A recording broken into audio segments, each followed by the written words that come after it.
இந்த கூட்டம் என்பது ஏதோ கூடி கலந்துட்டாங்க, பறையரும் வன்னியரும் சேர்ந்து ஒரே மேடையில் நின்றார்கள் என்று என்பதல்ல. நான் இந்த கூட்டத்தின் வாயிலாக நம்முடைய அன்புமணி மருத்துவரையாவுக்கு ஒரு வேண்டுகோள் இருக்கிறேன்.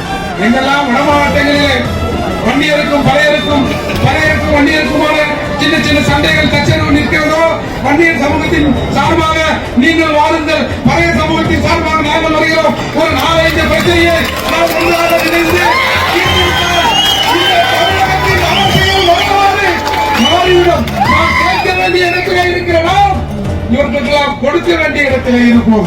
எனவே மீண்டும் மீண்டும் ஐயாவை நாம் வற்புறுத்தி கேட்பது, வட மாவட்டங்கள் பறையர்களும் வன்னியருக்கும் பிரச்சனை ஏற்பட்டால் 2 சமூக பிரதிநிதிகளும் ஒன்றாக சேர்ந்து நமக்குள்ளே அந்த பிரச்சனையை தீர்த்து வைக்க வேண்டும்.